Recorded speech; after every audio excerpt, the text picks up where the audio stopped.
बीवी हो तो ऐसी।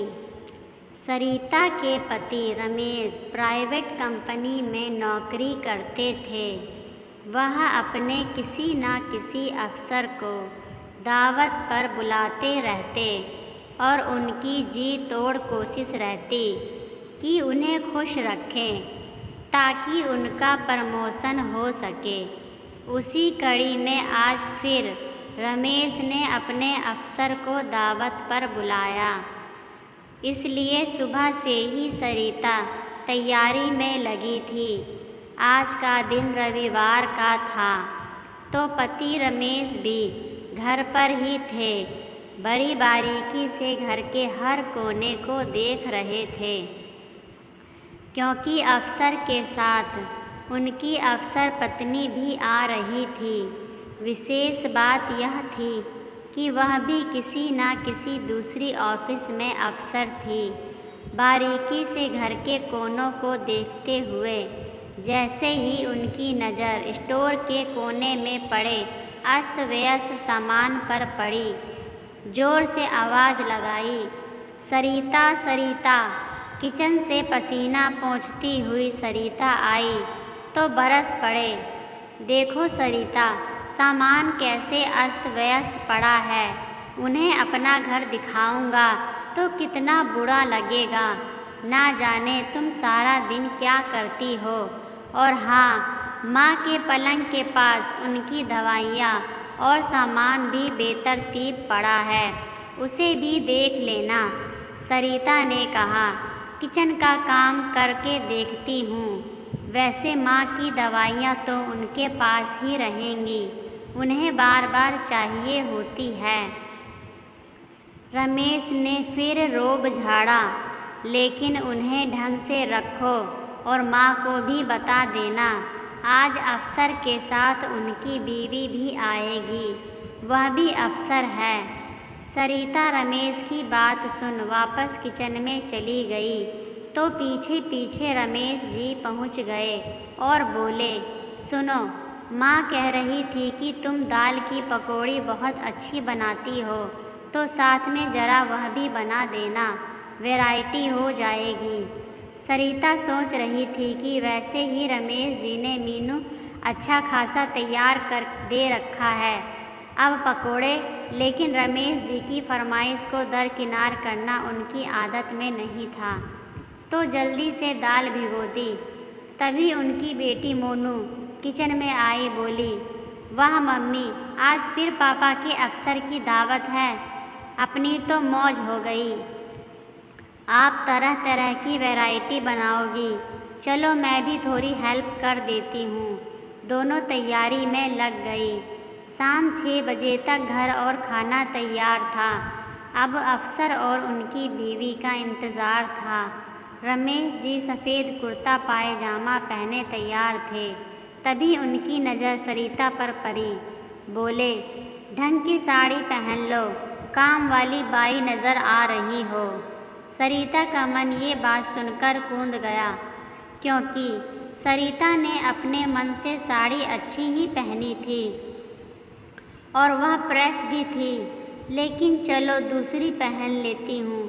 ये बात सुन माँ बीच में ही बोल पड़ी, मुझे तो बहू ने सुबह ही अच्छी साड़ी पहना दी थी। वैसे मेरी सभी साड़ियाँ सफ़ेद है। चिंता ना कर बेटा, इस बार तेरी उन्नति ज़रूर होगी। सरिता ने खाना भी मेहनत से बनाया है। तभी बाहर गाड़ी के हॉर्न की आवाज़ आई और रमेश जी मेन गेट पर पहुँच अपने अफसर का स्वागत करने को खड़े हो गए। पीछे पीछे सरिता भी मुस्कुराती हुई अभिवादन के लिए पहुँच गई। साहब के साथ उनकी पत्नी, जो बहुत ही सादगी भरी अधेड़ महिला थी और सौम्य और सुंदर लग रही थी, उन्हें पहले बैठक में बिठाया गया। हर चीज़ करीने से सजी थी। साहब व उनकी पत्नी को माँ व पूरे परिवार से मिलवाया तो बड़ी खुशी से सरिता से बातें करने लगी। थोड़ी देर में डाइनिंग टेबल पर खाना लगा दिया। जैसे ही खाना शुरू करने लगे, साहब की बीवी बोली, सरिता तुम भी साथ आ जाओ। संकोच करती हुई सरिता बोली, नहीं मैडम, आप लोग लीजिए, मैं आपको खाना परोसती हूँ। रमेश भी अपनी पत्नी की बात से सहमत बोल पड़े। इसकी आदत है, सबको खाना खिलाकर ही खाती है। साहब और उनकी पत्नी बड़े चाव से खाना खा रहे थे। हर व्यंजन की तारीफ किए जा रहे थे। मन ही मन रमेश जी को अपना प्रमोशन नज़र आ रहा था। खाना खाने के बाद साहब की पत्नी ने बैठक में बैठते हुए सरिता से भी पास बैठने को कहा। अब सरिता भी सभी के साथ बैठी थी तो रमेश जी को लगा कहीं अंग्रेजी शब्द उलट पुलट ना बोल दे। सरिता के बैठते ही बोले, जरा सौंफ सुपारी लाना। मोनू किचन से सौंफ सुपारी ले आई और बोली, मम्मी आप बैठो। साहब की पत्नी सरिता के काम करने के तरीके से काफ़ी प्रभावित हुई। वे तारीफ़ कर रही थी, सरिता तुमने खाना बहुत अच्छा बनाया और दाल की पकौड़ी तो मेरे पति की फेवरेट है, लेकिन मुझसे नहीं होता, मार्केट से ही मंगाती हूँ। यह सब काम तुम कैसे मैनेज करती हो? बड़ा मुश्किल होता है।